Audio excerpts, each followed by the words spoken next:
بسم اللہ الرحمن الرحیم۔ آج کی حدیث عن ابی ہریرہ رضی اللہ تعالی عنہ، حضرت ابو ہریرہ راوی ہیں رضی اللہ تعالی عنہ، وہ روایت کرتے ہیں عن النبی صلی اللہ علیہ وسلم کہ رسول اللہ صلی اللہ علیہ وسلم نے فرمایا اجتانبو کا معنی اجتناب کرو، بچو، السبع، سبع کہتے ہیں سات کو، الموبقات، موبقات کا معنی مہلک، ہلاک کرنے والی چیزیں۔ تو بامحاورہ ترجمہ ہے اجتانبو السبع الموبقات، سات مہلک گناہوں سے بچو، یعنی جو ہلاک کرنے والے سات بڑے گناہ ہیں ان سے بچو۔ قالو، صحابہ نے عرض کیا یا رسول اللہ صلی اللہ علیہ وسلم وما ہن، وہ سات گناہ کون سے ہیں جن سے آپ بچنے کا حکم دے رہے ہیں؟ قال، رسول اللہ صلی اللہ علیہ وسلم نے فرمایا الشرک باللہ، سب سے بڑا گناہ جو ہے وہ اللہ کے ساتھ کسی کو شریک ٹھہرانا، شرک کرنا، یہ وہ جرم ہے جس کی کوئی معافی اور بخشش نہیں ہے۔ ان اللہ لا یغفر ان یشرک بہ۔ دوسرے نمبر پہ فرمایا السحر، سحر کا معنی ہے جادو کرنا، تو جادو کرنا بھی گناہ کبیرہ ہے، بلکہ جو جادو کو حلال اور جائز سمجھتا ہے تو یہ کفر ہے۔ وقتل النفس، اور کسی نفس کو، کسی جان کو قتل کرنا، التی حرم اللہ، ناحق کسی کو قتل کرنا جو اللہ نے حرام کیا ہے، الا بالحق، مگر حق کے ساتھ، یعنی اگر کسی کو حق کے ساتھ قتل کرنا ہو تو وہ تو جائز ہے، ناحق کسی کو قتل کرنا یہ بھی گناہ کبیرہ ہے۔ اب حق کے ساتھ جو قتل کرنا ہے اس کی تین قسمیں ہیں۔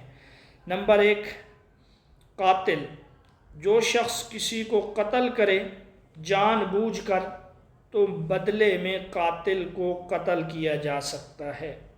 دوسرے نمبر پر ہے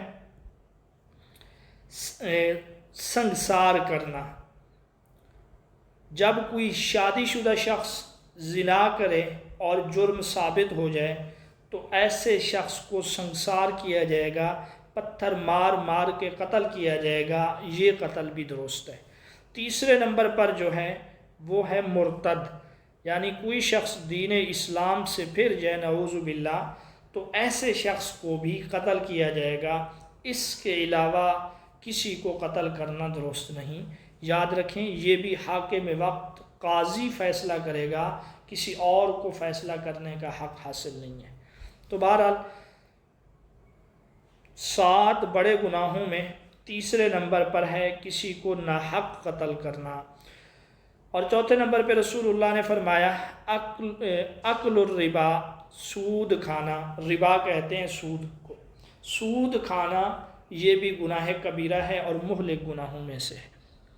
وَأَكْلُ مَالِ الْيَتِيمِ، اور یتیم کا مال کھانا، یتیم کا مال کھانا یہ بھی گناہ کبیرہ ہے، اور قرآن میں ہے جو یتیم کا مال کھاتے ہیں وہ اپنے پیٹوں میں آگ بھرتے ہیں۔ آگے فرمایا وَالتَّوَلِّي يَوْمَ الزَّحْفِ، اور جنگ کے دن پیٹھ پھیرنا، زحف کہتے ہیں بھیڑ، اور جنگ کو یعنی میدان جنگ سے پیٹھ پھیر کر بھاگ جانا یہ بھی گناہ کبیرہ ہے۔ میدان جنگ میں مسلمانوں کو ڈٹ کر لڑنے اور مقابلہ کرنے کا حکم ہے، یا شہادت یا فتح، بھاگنے کی اجازت نہیں ہے۔ آخری جو گناہ ہے وہ ہے قذف المحصنات، قذف کہتے ہیں تہمت لگانا، الزام لگانا۔ محصنات کا معنی ہے پاک دامن، مومنات کا معنی مومنہ عورت، غافلات کا مطلب بھولی بھالی، تو بھولی بھالی عورت پاک دامن پر الزام لگانا یہ بھی سات مہلک گناہوں میں ہے۔ تو رسول اللہ صلی اللہ علیہ وسلم نے اس حدیث میں سات گناہوں سے منع کیا: شرک کرنا، جادو کرنا، کسی کو ناحق قتل کرنا، سود کھانا، یتیم کا مال کھانا، میدان جنگ سے بھاگ جانا، کسی پاک دامن عورت پر الزام لگانا۔ اللہ سے دعا ہے کہ اللہ ہمیں ان گناہوں سے بچائے رکھے۔